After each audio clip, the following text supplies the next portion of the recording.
Assalamualaikum warahmatullahi wabarakatuh. Innal hamdalillah nahmaduhu wa nasta'inuhu wa nastaghfiruh wa na'udzu billahi min sururi anfusina wa min sayyiati a'malina. May yahdihillahu fala mudilla lahu wa may yudlilhu fala hadiyalah. Asyhadu an la ilaha illallah wahdahu la syarikalah wa asyhadu anna Muhammadan abduhu wa rasuluh. Allahumma shalli wa sallim wa barik ala nabiyyina Muhammadin wa ala alihi wa ashabihi wa man tabi'ahum bi ihsan ila yaumiddin. Ya ayyuhalladzina amanu ittaqullaha haqqa tuqatih wa la tamutunna illa wa antum muslimun. Amma ba'd, fa inna asdaqal hadisi kitaballah wa khairal hadi hadi Muhammad sallallahu alaihi wasallam wa syarrul umur muhdatsatuha fa inna kulla muhdatsatin bid'ah wa kulla bid'atin dhalalah wa fi riwayatin wa kulla dhalalatin finnar. Alhamdulillah, segala puji dan syukur marilah kita panjatkan kehadirat Allah Subhanahu wa ta'ala atas nikmat dan karunia yang Allah limpahkan kepada kita semuanya. Nikmat yang tidak akan mampu untuk kita menghitungnya, saking banyaknya nikmat-nikmat yang ada. Selanjutnya, sholawat beserta salam semoga senantiasa tercurah kepada uswah kita, suri tauladan kita, Rasulullah Muhammad sallallahu alaihi wasallam, kepada para keluarga beliau, sahabat-sahabat beliau, dan orang-orang yang mengikuti petunjuk beliau hingga akhir zaman. Hadirin rahimani wa rahimakumullah, pada kesempatan pagi hari ini saya ingin mengingatkan kepada diri saya sendiri dan kepada hadirin sekalian untuk merenungkan tentang perjalanan kehidupan kita setelah kematian menimpa pada diri kita. Terkadang kita lalai dari masalah ini karena hiruk pikuk dunia, karena kesibukan dunia yang kita jalani saat ini, sehingga banyak manusia yang lalai untuk mengingat keadaan, mengingat suasana, mengingat peristiwa-peristiwa yang akan terjadi sesudah kematian kita. Kita sadar dan kita saksikan tentang kehidupan dunia ini yang waktunya singkat, waktunya sangat terbatas, dan kehidupan ini akan berakhir dengan kematian kita masing-masing, yang tentunya waktu dan tempatnya telah ditetapkan oleh pengaturnya, yaitu Allah Subhanahu wa ta'ala. Tidak ada seorang pun yang mampu untuk mengelak dari peristiwa kematian yang akan menghampirinya. Walaupun manusia berusaha untuk bisa memperpanjang kehidupannya di dunia ini, namun ketika saat telah hadir, maka tidak bisa mengajukan ataupun meminta mundur walaupun sedetik. Fa idza jaa ajaluhum la yastaqiruna sa'atan wa la yastaqdimun. Apabila telah datang ajal, maka manusia tidak bisa mengakhirkan walaupun sesaat, juga tidak bisa mengajukannya. Peristiwa-peristiwa semacam ini yang kita saksikan terkadang tidak menggugah diri kita, tidak mengingatkan kita tentang peristiwa kelanjutan kehidupan kita sesudah kehidupan ini. Sehingga yang kita saksikan bagaimana manusia melalaikannya, melupakannya, tidak mempersiapkannya dengan sebaik-baiknya.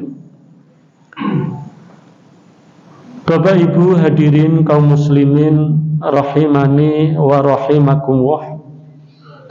Sebagaimana kita ketahui juga bahwa kehidupan sesudah kematian kita di alam barzah nanti jauh lebih lama waktunya,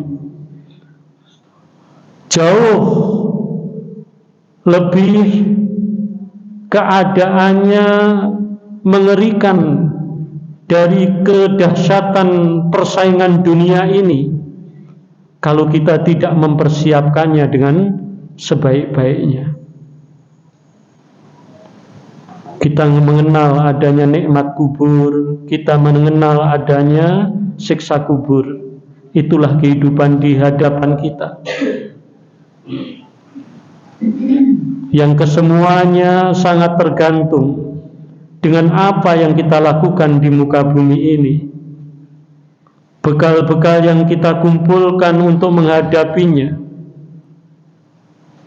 Maka kita ketika berbekal kebaikan, berbekal ketakwaan, maka sungguh sesudah kematian kita akan mendapatkan kenikmatan yang jauh lebih nikmat dari kenikmatan apapun yang kita rasakan di dunia ini.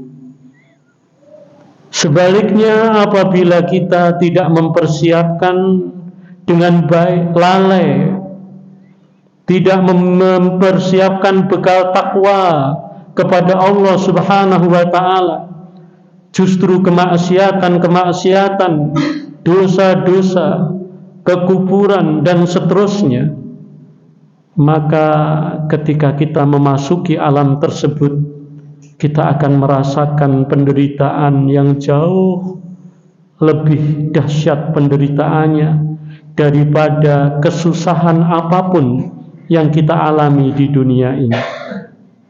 Dan itu waktunya sangat dekat di hadapan kita.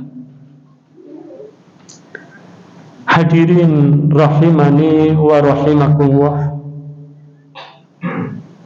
Peristiwa di alam barzah dan di alam kubur, maka masing-masing orang berbeda waktunya di dalam menjalaninya. Ada yang sudah merasakannya ketika ketika mereka hidup dan telah mati mendahului kita. Kita belum merasakan, kita belum mengalami memang, tetapi itu pasti akan kita alami.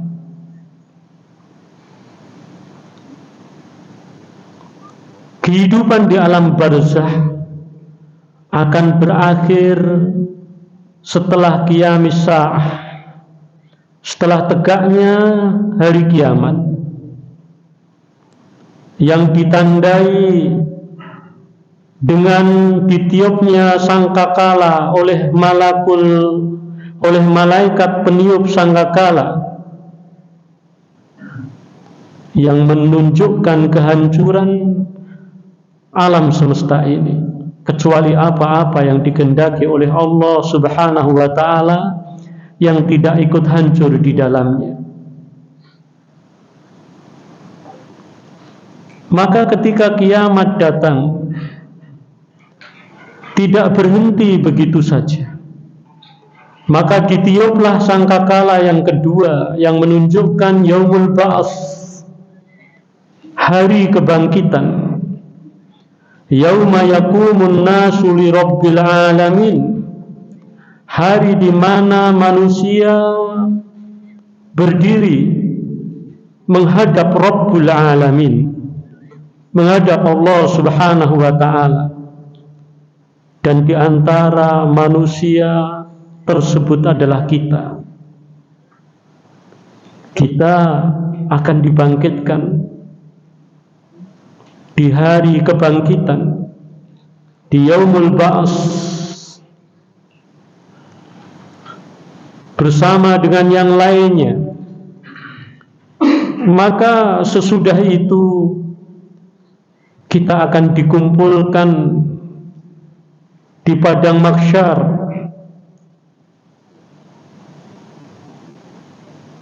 dalam keadaan uratan, khufatan, uratan wa ghurlan. Innakum yukhshiruna khufatan, uratan wa ghurlan. Sesungguhnya kalian akan dikumpulkan, akan dikirim dalam keadaan tidak bersandal, tidak berpakaian, dan tidak berkhitan. Seluruh manusia akan dikumpulkan di padang mahsyar, dari awalnya sampai akhirnya, dalam keadaan seperti itu, dalam keadaan tidak bersandal, tidak berpakaian, dan tidak berkhitan.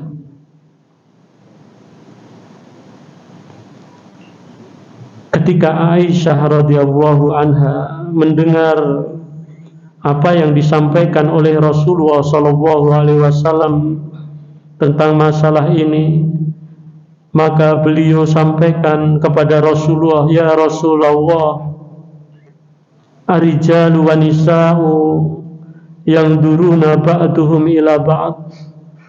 Wahai Rasulullah, apakah ketika itu laki-laki dan perempuan saling melihat, saling memandang sebagian kepada sebagian yang lainnya? Apa jawab Rasulullah sallallahu alaihi wasallam?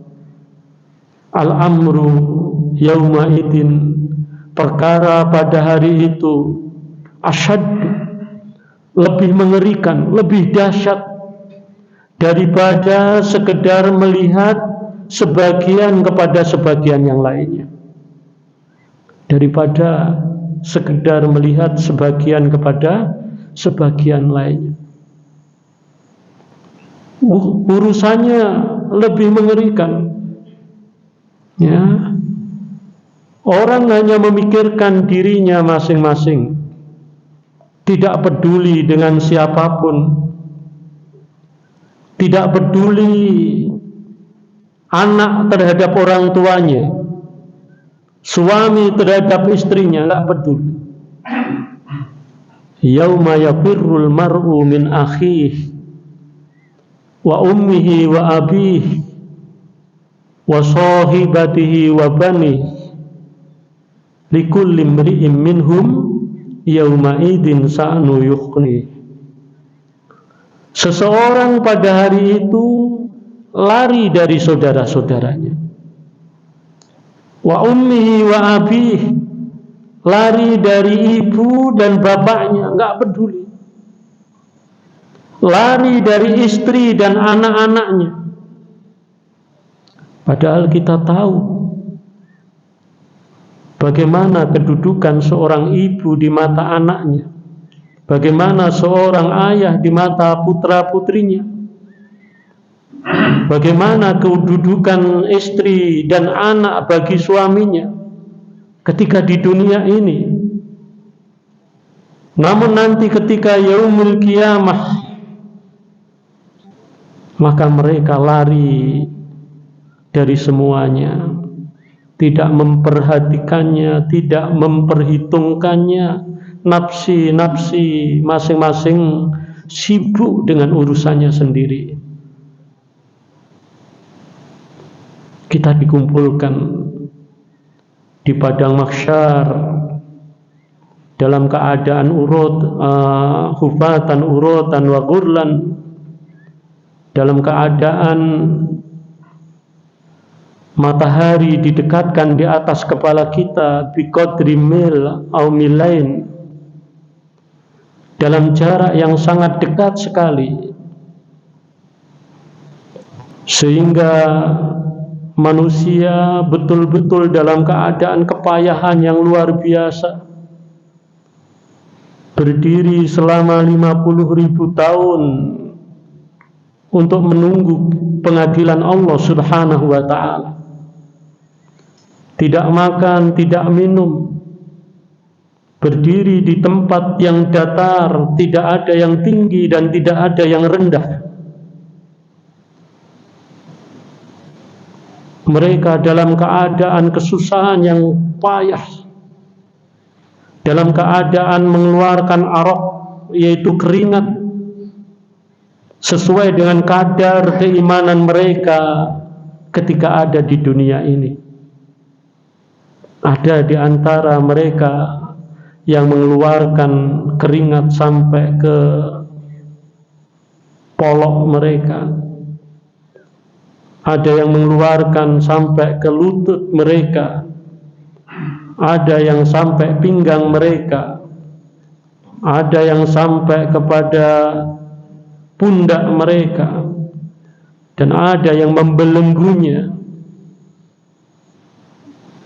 sesuai dengan kadar keimanan yang ada, sesuai dengan kadar amal yang ia telah persiapkan ketika di dunia ini. Maka suasananya luar biasa, mengerikan. Manusia bingung. Matahari didekatkan di atas kepala mereka, tidak ada naungan pada waktu itu kecuali naungan yang diciptakan oleh Allah Subhanahu wa ta'ala untuk menaungi hamba-hambanya yang dikehendaki oleh Allah Subhanahu wa ta'ala. Dan diantaranya ada 7 golongan yang sebagaimana kita ketahui, yang mereka akan mendapatkan naungan dari Allah Subhanahu wa ta'ala pada hari tersebut.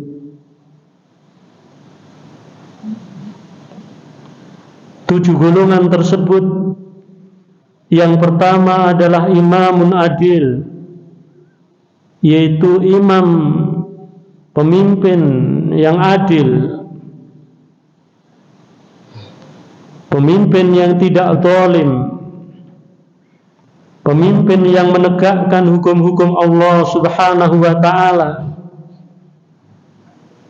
Mereka itulah pemimpin yang adil, akan mendapatkan naungan nanti ketika pada hari itu tidak ada naungan kecuali naungan yang diciptakan oleh Allah untuk menaungi hamba-hambanya yang dikehendakinya.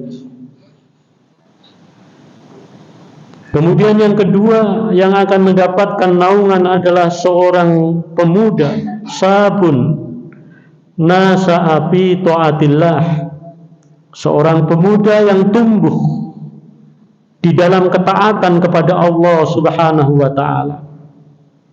Usianya boleh muda, tapi hatinya dipenuhi dengan keimanan. Langkah-langkah hidupnya dipenuhi dengan ketaatan kepada Allah Subhanahu wa ta'ala. Inilah pemuda yang akan mendapatkan naungan nanti di yaumil qiyamah. Kemudian yang ketiga adalah rajulun qalbuhu mu'allaqun bil masajid, yaitu seorang laki-laki atau seseorang yang hatinya senantiasa terikat dengan masjid, hatinya kumantil-kantil dengan masjid. Bagaimana dia memakmurkan masjid dengan amalan-amalan yang disyariatkan oleh Allah dan Rasul-Nya. Bagaimana dia menegakkan sholat berjamaah. Bagaimana dia berusaha untuk menghadiri majelis-majelis taklim di masjid-masjid.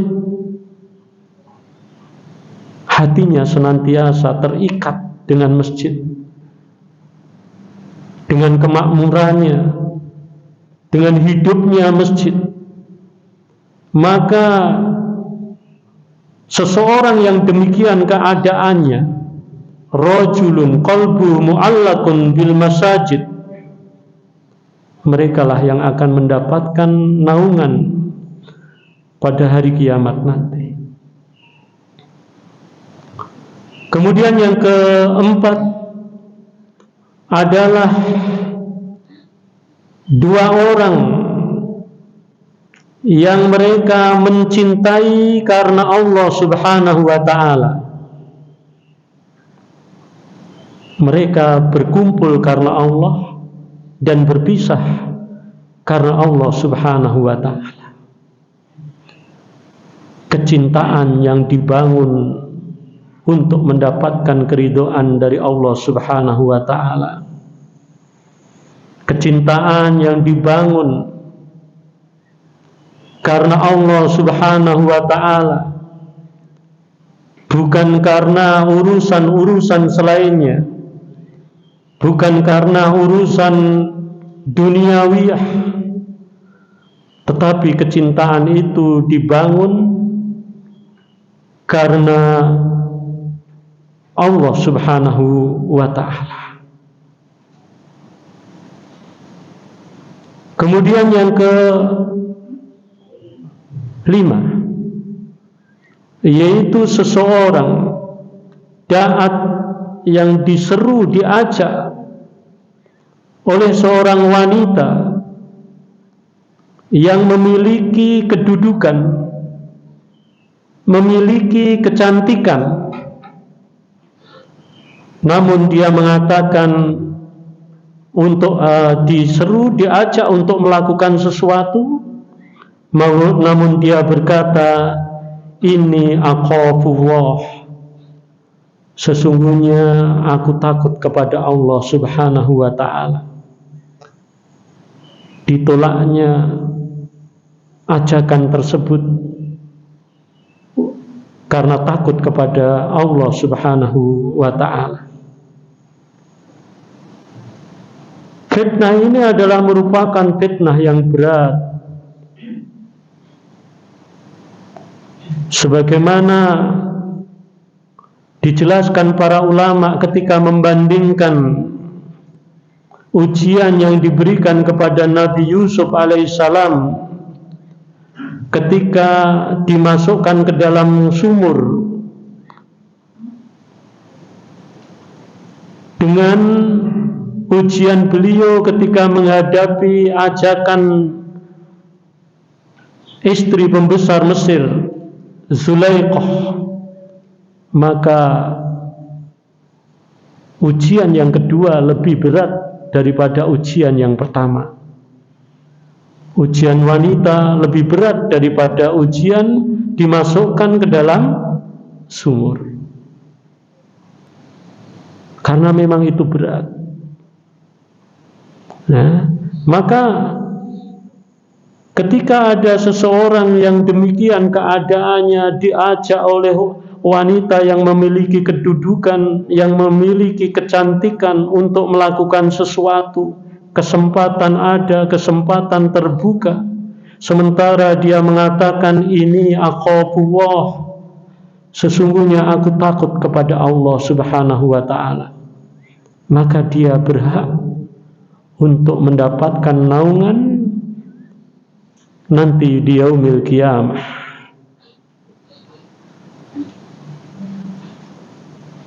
Kemudian yang keenam, rajulun tasaddaqa bi shadaqatin, seorang laki-laki yang mereka bersedekah dengan suatu sedekah di mana apa yang disampaikan oleh tangan kanannya tidak diketahui oleh tangan kirinya, menunjukkan keikhlasan di dalam bersedekah tersebut, tidak pamer supaya dipuji oleh manusia, tidak pamer supaya didengar oleh manusia, namun betul-betul dia menjadikan sedekahnya semata-mata untuk mencari keridhaan Allah Subhanahu wa ta'ala, semata-mata karena ikhlas Allah kepada Allah Subhanahu wa ta'ala. Maka sedekah yang seperti ini menyebabkan orang yang melakukannya mendapatkan naungan nanti di yaumil qiyamah. Kemudian yang ketujuh adalah seseorang yang berzikir kepada Allah Subhanahu wa ta'ala dalam keadaan sendirian, kemudian meneteslah air matanya sebagai bentuk pengagungannya kepada Allah Subhanahu wa ta'ala, sebagai bentuk kecintaannya kepada Allah Subhanahu wa ta'ala, sebagai bentuk takutnya kepada Allah Subhanahu wa ta'ala. Dia mengingat Allah Subhanahu wa ta'ala dengan ketundukan, kepasrahan, menyerahkan kehidupannya kepada Rabb-Nya, sehingga meneteslah air matanya. Dan orang yang semacam ini juga akan mendapatkan naungan nanti di yaumil qiyamah. Mudah-mudahan kita semuanya termasuk orang-orang atau 7 golongan tersebut. Tidak bisa kesemuanya, kita coba cari salah satu dari 7 karakter, 7 ciri-ciri tersebut. Imam menjadi imam yang adil, atau pemimpin yang adil, atau menjadi seorang pemuda yang tumbuh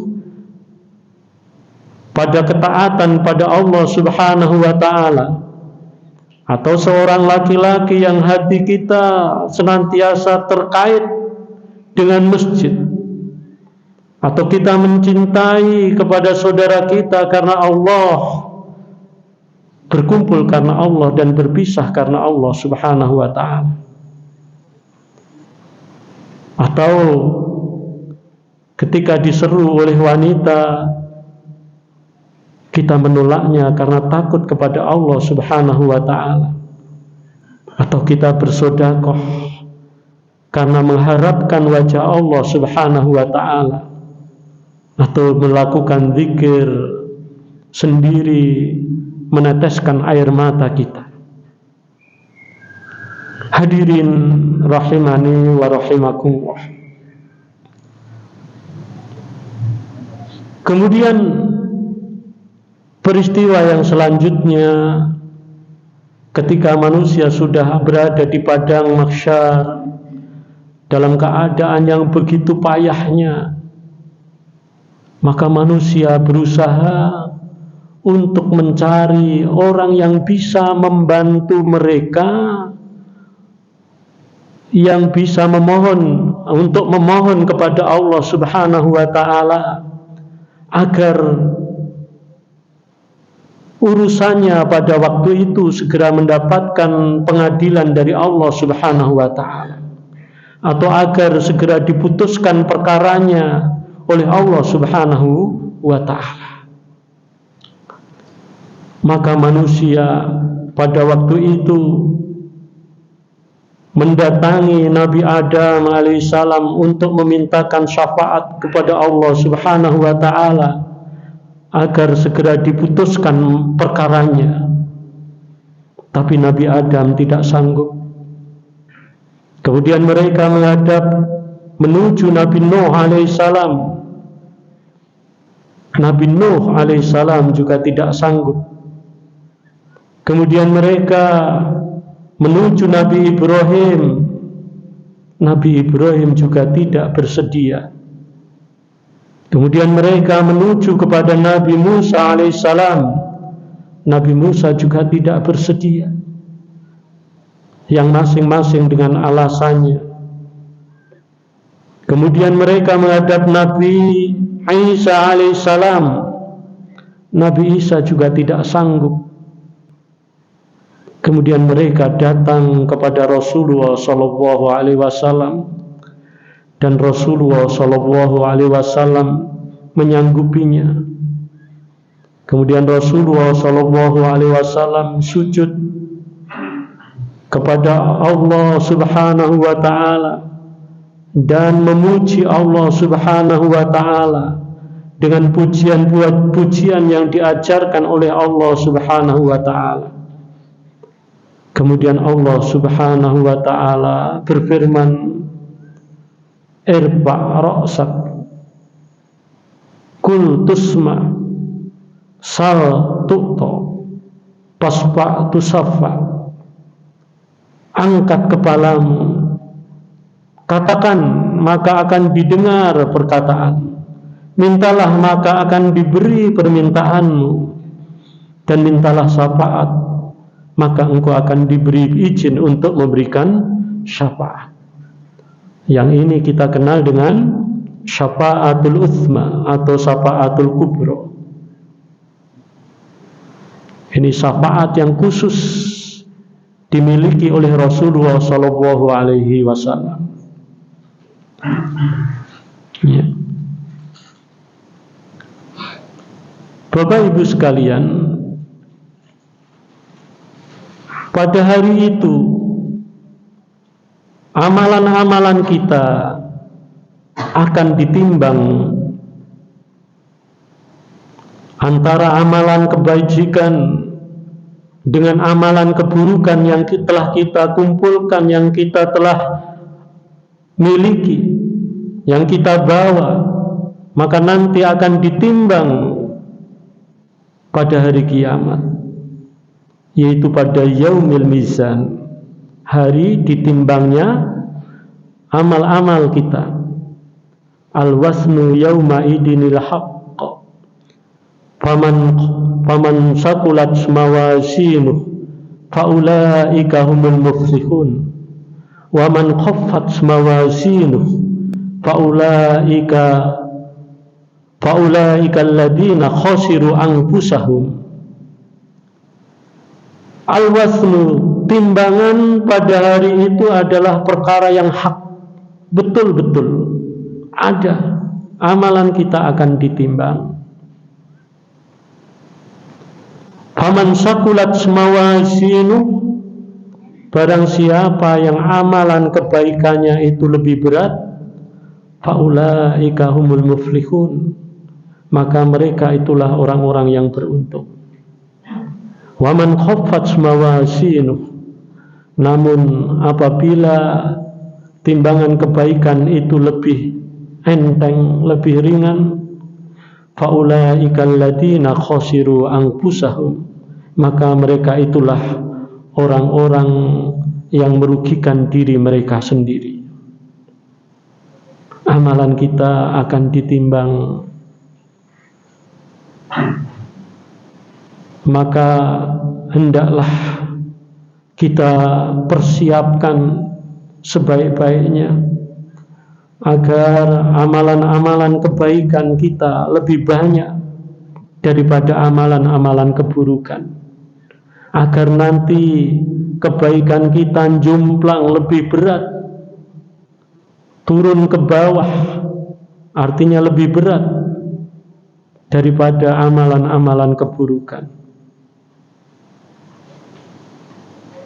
Dan di antara yang diajarkan oleh Rasulullah SAW agar amalan kebaikan kita itu lebih berat, maka beliau mengajarkan di antaranya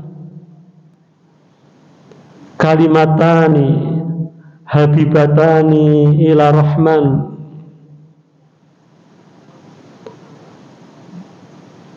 qafifatani ala lisan, wasakilatani fil mizan, subhanallah wa bihamdihi subhanallahil azim. Dua kalimat yang dicintai oleh Ar-Rahman, yaitu Allah Subhanahu wa ta'ala, dan ringan diucapkan dengan lisan, ya, ringan diucapkan dengan lisan, tapi berat di timbangan. Apa itu? Yaitu subhanallah wa bihamdihi subhanallahil azim. Enteng, ringan, tidak membutuhkan waktu, tidak membutuhkan tenaga yang banyak, tapi berat di timbangan. Dan tentu Bapak Ibu sekalian, amalan-amalan yang lainnya yang harus kita kumpulkan, terutama tauhid kita, ya, tauhid kita harus betul-betul kita jaga, karena inilah kunci daripada kesuksesan, kunci daripada beratnya timbangan amalan adalah dalam kalimat tauhid, yaitu la ilaha illallah. Sebagaimana kita ketahui dari hadis, yaitu hadis bitaqah, hadis tentang kartu, di mana nanti ada seseorang yang menghadap Allah Subhanahu wa ta'ala dengan membawa 99 catatan amalan keburukan, yang masing-masing catatan sejauh mata memandang. Ya, 99 catatan amal keburukan yang masing-masing sejauh mata memandang, luar biasa. Ya, sehingga orang ini, ya kalau digambarkan ya tentu sudah lemes, sudah putus asa. Kemudian Allah Subhanahu wa ta'ala menunjukkan kepada orang ini, yaitu kartu yang bertuliskan la ilaha illallah. Maka setelah ditimbang, ternyata la ilaha illallah ini lebih berat timbangannya daripada 99 catatan amalan keburukan yang diperbuat oleh orang tersebut. Ini, maka di dalam kehidupan kita, kita harus jaga tauhid kita, harus kita jaga, jangan sampai kita campur dengan kesyirikan. Karena ini merupakan penentu terbesar terhadap keselamatan kehidupan kita, berdasarkan dalil-dalil yang ada di dalam Al-Quran maupun sunnah-sunnah Rasul Sallallahu Alaihi Wasallam. Jadi amal kita akan ditimbang, ya. Kemudian apa amal kita akan kita terima berupa catatan-catatan amal yang kita ketika itu iqra kitabak kafa bi nafsikal yauma alaika hasiba, ya, baca kitabmu, kitab catatan amalmu masing-masing, cukup bagi dirimu sendiri untuk menghisap masing-masing, untuk menghitung masing-masing. Karena dihadirkan dalam keadaan terbuka, yang kita dicatat semua apa yang kita kerjakan di muka bumi ini. Inna alaikum lahafidhin kiraman katibin ya'lamuna ma taf'alun.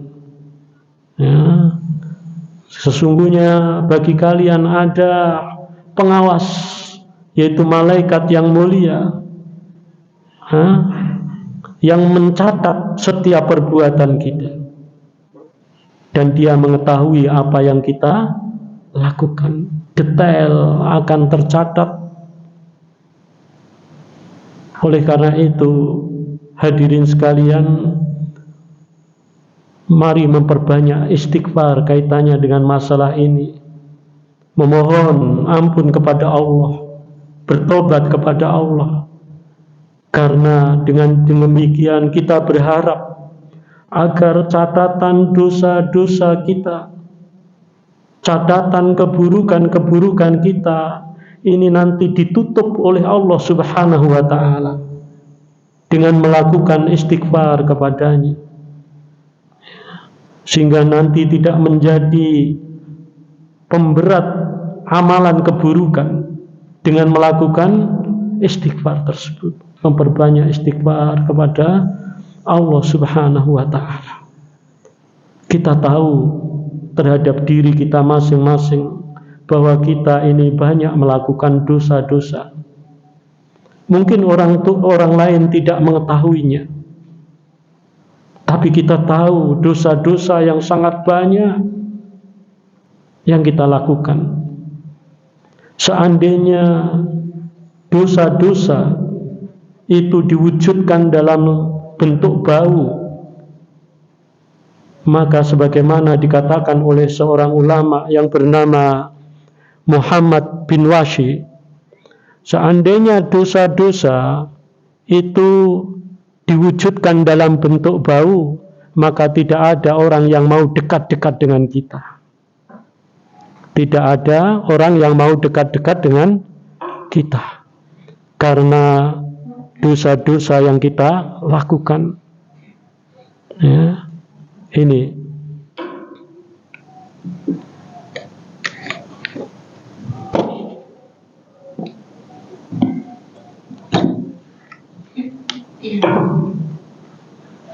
saya ulangi, kalau dosa-dosa itu diwujudkan dalam bentuk berupa bau, bisa dicium baunya, maka tidak ada orang yang mau dekat-dekat dengan kita karena dosa-dosa yang kita lakukan. Sebagaimana tadi dikatakan oleh seorang ulama yang bernama Muhammad bin Washi. Oleh karena itu, agar kita banyak memohon ampun kepada Allah, istighfar, astagfirullah wa atubu ilaih. Ya Allah, ampunilah dosa-dosaku, aku bertaubat kepadamu. Ini banyak kita lakukan. Ya, banyak kita lakukan agar dosa-dosa kita nanti ditutup oleh Allah Subhanahu wa ta'ala. Hisab kita dimudahkan oleh Allah Subhanahu wa ta'ala. Allahumma inni as'aluka hisaban yasira. Ya Allah, aku memohon kepada Engkau hisab yang mudah. Hisab yang mudah adalah sebagaimana dijelaskan, yaitu kita ditunjukkan kepada kita kesalahan-kesalahan kita, ditunjukkan kesalahan-kesalahan kita, kemudian ditutupi dan tidak dianggap. Itu hisab yang mudah. Ini Bapak Ibu sekalian, mungkin ini dulu yang kami sampaikan pada pertemuan pagi hari ini. Mudah-mudahan sekali lagi menjadi renungan bagi kita untuk betul-betul mempersiapkan diri menghadap Allah Subhanahu wa ta'ala. Demikian yang dapat kami sampaikan. Kita tutup dengan doa kafaratul majlis. Subhanakallahumma wa bihamdika asyhadu an la ilaha illa anta astaghfiruka wa atubu ilaik. Wa akhiru da'wana alhamdulillahi rabbil alamin. Wa sallallahu ala nabiyyina Muhammadin. Assalamualaikum warahmatullahi wabarakatuh.